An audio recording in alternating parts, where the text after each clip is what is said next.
O que acontece com o direito quando ninguém mais vê? O que sustenta a ordem social quando lei, moral e Estado deixam de funcionar? Bem, o direito, muito além do que a leitura de doutrinas ou lei seca, se relaciona diretamente com a ficção. Olá, eu me chamo Inaê, eu sou estudante do curso de Direito e o vídeo de hoje é sobre a obra Ensaio sobre a Cegueira, do autor José Saramago. Publicada em 1995, a obra clássica de José Saramago atravessa décadas e pode ser visualizada no contexto social atual também. Ela é uma distopia e é uma das principais obras do autor, que em 1998 recebeu o Prêmio Nobel de Literatura. A história narrada por Saramago conta sobre uma epidemia de cegueira branca, na qual as pessoas são contagiadas e simplesmente deixam de ver de uma hora para outra. Mas não é uma cegueira comum, é uma cegueira branca, enxergam tudo branco. Cada um dos personagens é conhecido por algum acontecimento, por uma característica própria. Eles não têm nomes, mas eles são conhecidos por aquilo que os caracterizam. Então nós temos o primeiro cego, a mulher do primeiro cego, a rapariga dos óculos escuros, o médico, a mulher do médico, que é uma das personagens principais. Todos eles, de alguma forma, estão relacionados e estarão juntos dentro de uma das alas do hospício no qual as pessoas que são contaminadas são direcionadas. A mulher do médico, que é um médico oftalmologista, é a única a não ficar cega durante toda essa epidemia. A distopia em Ensaio sobre a Cegueira não cria um estado totalitário clássico, mas apresenta a falência das instituições, o esvaziamento da legalidade e um colapso das autoridades estatais e da garantia dos direitos fundamentais dos indivíduos. Pode-se identificar uma imposição de um estado de exceção, à medida que as pessoas são levadas ao confinamento forçado, a uma ausência do devido processo e também uma supressão da dignidade da pessoa humana. Ao passo que são identificadas as pessoas que estão contaminadas, as mesmas são retiradas do convívio social. Elas são levadas para um antigo hospital psiquiátrico e lá são deixadas sem um auxílio, sem um amparo. O amparo é muito pequeno, na verdade. Eles recebem pouca quantidade de comida para a quantidade de pessoas. Se tentam fugir, são mortos, são baleados, pois eles precisam manter a distância daqueles que ainda estão bem. Então a gente não vê em nenhum momento o governo se impondo e tentando ajudar de uma forma direta aquela população, mas sim com medo de que se contaminem eles também. A obra pode nos levar à discussão de diversos aspectos, sejam eles psicológicos, sociais. No vídeo de hoje, a gente está tratando dos aspectos sociais que ela discute. No livro, a ausência de olhar para o outro gera violência, abuso de poder e também exploração dos mais frágeis. Nesse sentido, quando a gente olha para o direito, a gente vê que ele pressupõe a responsabilidade, que depende de uma alteridade, ou seja, de um olhar para o outro, de um reconhecimento do outro, de um sujeito de direito e de deveres que também existe ao mesmo tempo que eu.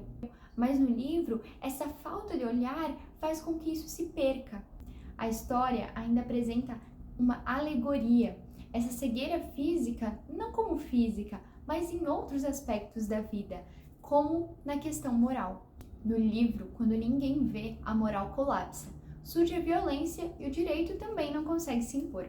O direito tem para si a moral como um de seus pilares, ou seja, a partir do momento que a moral não sustenta mais a ordem social, o direito surge para impor aquilo como norma, como organização, regulando assim a convivência entre todos. Desse modo, a gente compreende que a moral, ela só vai existir quando houver o reconhecimento social, a sensação simbólica da vergonha, da reprovação. Então, no livro de José Saramago, por que a moral colapsa? Porque ninguém vê. Quando você não tem o reconhecimento do outro, quando você imagina que ninguém está vendo, o que você faz? Você age de acordo com a moral? Age de acordo com o direito? Não. Infelizmente, essas coisas se perdem. E é isso que a obra demonstra, que essas coisas são perdidas, que a cegueira proporciona essa perca. Nesse sentido, a gente consegue identificar ao decorrer do livro que as pessoas elas passam a ser impiedosas, egocêntricas, elas pensam apenas nela e única e exclusivamente, então elas vão fazer o que as convém. A figura da mulher do médico nessa situação é muito interessante, porque ela vê aquilo que todo mundo está fazendo e imagina que ninguém vê. E ela fica apavorada. Em diversos momentos, ela demonstra que ela queria não estar enxergando, porque muitas vezes enxergar não era mais uma bênção. Dentre a tanto caos, há uma sociedade que cega por inteira, a gente precisa de uma organização social. E esse é outro aspecto que o livro vai nos apresentar. Como a teoria naturalista, que aponta que a sociedade, as pessoas vivem em conjunto por conta de uma necessidade, como diz Aristóteles, porque o homem é um ser político, a gente identifica esse quesito ao passo que as alas, elas começam a trabalhar em si, principalmente essa primeira, que reúne os personagens principais. Então ali a gente vai ter a imposição de um líder em concordância com todos para que aquilo possa ocorrer. E aí é muito interessante porque quem é colocado como líder é o médico, porque acredita-se que ele tenha mais conhecimento. Contudo, ali todos são iguais.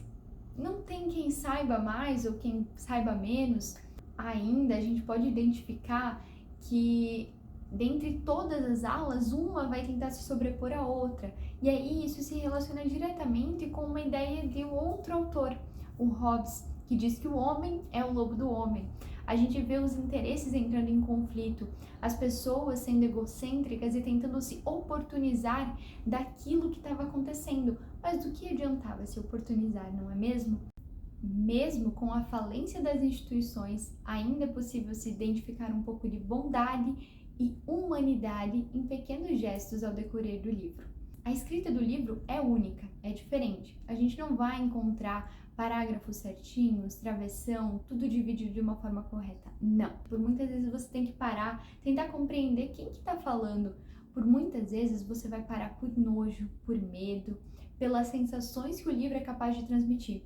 E muitas vezes a gente também acaba sentindo a bondade das pessoas dentro do livro. A ajuda da mulher, do médico, para com os outros que estão naquela situação de cegueira é muito bonita, porque apesar dela estar vendo tudo e estar tão atordoada com tudo aquilo, ela não deixa de ajudar. Ela continua até o fim ao lado deles. O cuidado que a rapariga dos óculos escuros tem com o menino com estrabismo é algo extremamente inesperado, de certo modo, pelas pessoas.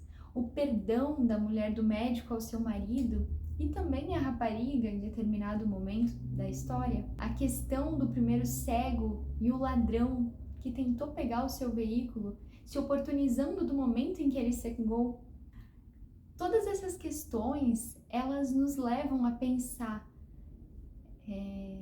que a gente é humano, apesar de tudo, né? O Saramago, ele retrata isso, ele retrata a humanidade, a pura humanidade.